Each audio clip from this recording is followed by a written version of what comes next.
Hi. ഇന്നത്തെ നമ്മുടെ topic ദൈവവചനവും മനുഷ്യരും എന്നൊരു ടോപ്പിക്കാണ് കേട്ടോ. അപ്പോൾ ഇന്ന് നമ്മൾ പറയുന്നത് ദൈവവചനത്തെക്കുറിച്ചാണ്. അപ്പോൾ നമ്മുടെ എല്ലാം ജീവിതത്തിൽ നമ്മൾ ഒരുപാട് വചനങ്ങളൊക്കെ ദൈവവചനമൊക്കെ ശ്രവിക്കുന്നവരാണ്.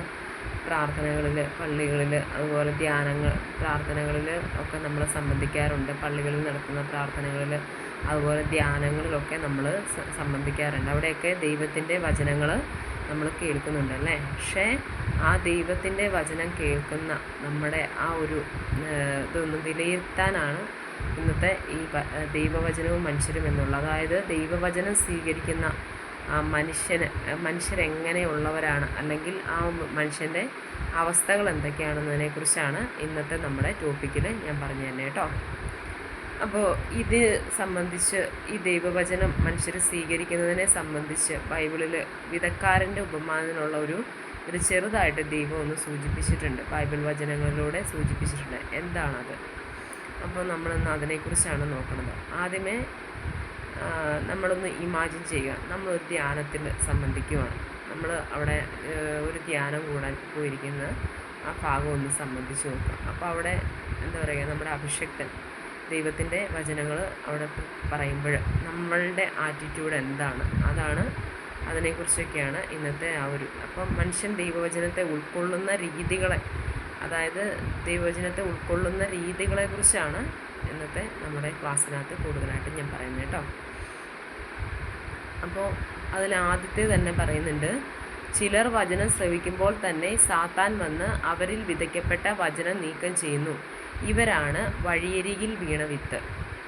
അപ്പോൾ നോക്കുക, നമ്മൾ ഒരു ധ്യാനത്തിൽ സംബന്ധിക്കുമ്പോൾ നമ്മൾ ധ്യാനമൊക്കെ കേട്ട് ഇങ്ങനെ വചനം നമ്മൾ ശ്രവിക്കുന്നുണ്ട്. പക്ഷേ നമ്മുടെ മനസ്സിൽ എന്താ പറയുക, പല പല ചിന്തകളായിട്ട് ആ വചനത്തെ നമ്മൾ എന്താ പറയുക, വെറും കേൾവിക്കാരായിട്ടെന്ന് തന്നെ നമുക്ക് പറയാം.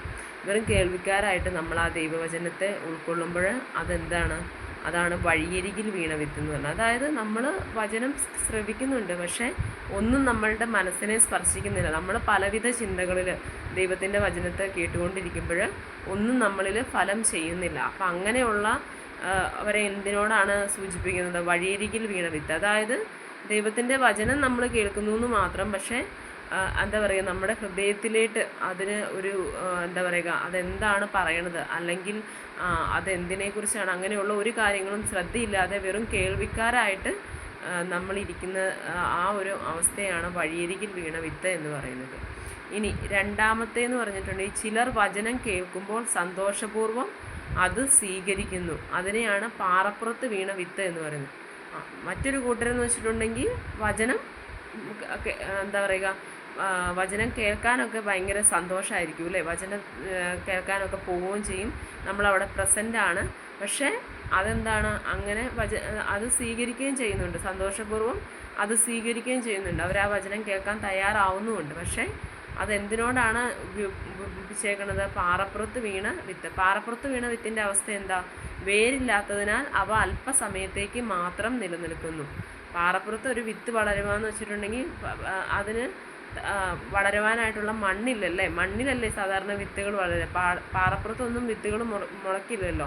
അത് കുറച്ച് നാളത്തേക്കല്ലേ നിലനിൽക്കുള്ളൂ. അതുപോലെ തന്നെയാണ് ദൈവവചനത്തെ രണ്ടാമത്തെ കൂട്ടർ ഉൾക്കൊള്ളണം. എങ്ങനെയാണ്? പാറപ്പുറത്തെ വിത്തായിട്ടാണ്. അതായത് ജീവിതത്തിൽ ഒരു എന്താ പറയുക, അതിൻ്റെ തുടർച്ചയായിട്ട് എഴുതിയിട്ടുണ്ട്, വചനത്തെ പ്രതി ക്ലേശവും പീഡയും ഉണ്ടാകുമ്പോൾ അവർ വീണു പോകുന്നു. അതായത് നമ്മുടെ ജീവിതത്തോട് ഉപമിക്കുവാണെങ്കിൽ, നമ്മുടെ ജീവിതത്തിൽ പ്രശ്നങ്ങളും പ്രതിസന്ധികളും ഒക്കെ വരുമ്പോഴത്തേക്കും അവർക്ക് ദൈവവിശ്വാസവും ദൈവത്തിനുള്ള പ്രാർത്ഥനകളെല്ലാം നഷ്ടപ്പെട്ട് കംപ്ലീറ്റ്ലി എന്താ പറയുക, ദൈവത്തിൻ്റെ ആ ഒരു വചനം, ദൈവവചനം എന്താ പറയുക, ദൈവവചനത്തിൻ്റെ പ്രകാശത്തിൽ ജീവിക്കാൻ അവർക്ക് പറ്റുന്നില്ല. അതായത് തന്നെ എന്താ പറയുക, അവർ വീണു പോകുന്നു. കഷ്ടതകളും ക്ലേശങ്ങളും ഒക്കെ വരുമ്പോഴത്തേക്കും അവർ ദൈവത്തിൽ നിന്ന് അകന്ന് ദൈവത്തോടുള്ള സ്നേഹം നഷ്ടപ്പെട്ട് അവർ എന്താ പറയുക, അകന്നു പോകുന്നു എന്നുള്ളതാണ്. ഇനി മൂന്നാമത്തെ കൂട്ടരെന്ന് പറഞ്ഞിട്ടുണ്ടെങ്കിൽ മുൾച്ചെടിയിൽ വീണ വിത്ത്.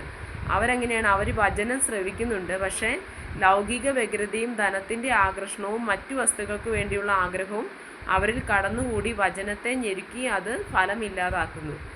ഇവിടെ എങ്ങനെയാണെന്ന് വെച്ചിട്ടുണ്ടെങ്കിൽ ഇവിടെ നമ്മൾ വചനം ഉൾക്കൊള്ളുന്നുണ്ട്, വചനത്തെ സ്വീകരിക്കുന്നുണ്ട്, പക്ഷെ നമ്മുടെ ജീവിതത്തിൽ ഒരു മാറ്റവും വരുന്നില്ല. നമ്മൾ തെറ്റുകളിലാണോ ജീവിക്കുന്നത്, ആ തെറ്റുകളിലേക്ക് തന്നെ നമ്മൾ പോകുന്നു. ഈ ലൗകിക വ്യഗ്രതയും അതുപോലെ ധനത്തോടുള്ള മോഹമൊക്കെ എന്താ പറയുക, അത് നല്ല ഒരു ഇതല്ലല്ലോ തമ്പുരാൻ്റെ മുമ്പിൽ. അപ്പോൾ അങ്ങനെ എന്താ പറയുക, അങ്ങനെ ഒരു മാറ്റമില്ലാതെ, വചനം കേട്ടിട്ടും ഒരു മാറ്റമില്ലാതെ അങ്ങനെയുള്ളവർ സഞ്ചരിക്കുന്നു എന്ന് പറയുന്നുണ്ട്.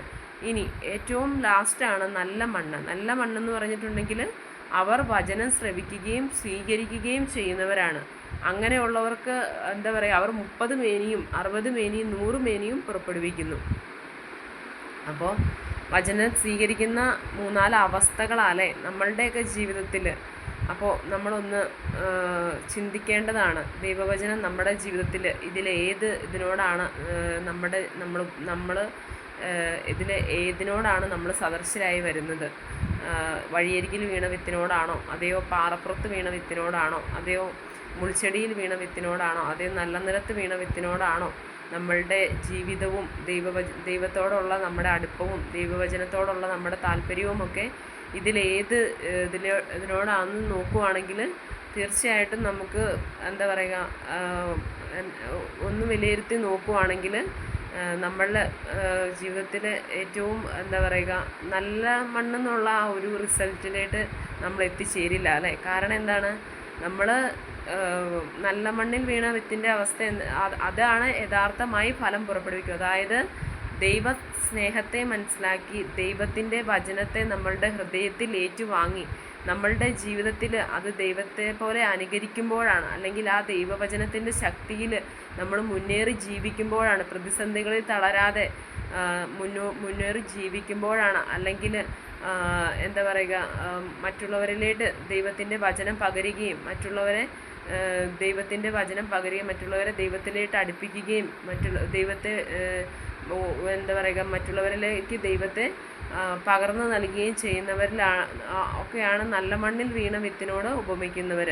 അപ്പോൾ നമ്മുടെ എല്ലാം ജീവിതത്തിൽ നമ്മൾ ഏറ്റവും കൂടുതൽ എന്താ പറയുക, വചനം വെറും കേൾവിക്കാരാവാതെ, ദൈവത്തിൻ്റെ വചനം നമുക്ക് മുന്നിൽ എത്തുമ്പോൾ അതിൽ വെറും കേൾവിക്കാരാവാതെ അത് ഹൃദയം കൊണ്ട് ഏറ്റുവാങ്ങി ദൈവത്തിൻ്റെ ആ ഒരു വചനത്തെ നമ്മൾ ഹൃദയം കൊണ്ട് സ്വീകരിച്ച് നമ്മുടെ ജീവിതത്തിൽ ദൈവത്തിൻ്റെ പാത പിന്തുടരുമ്പോഴാണ് എന്താ പറയുക, നമ്മൾ ദൈവത്തിൻ്റെ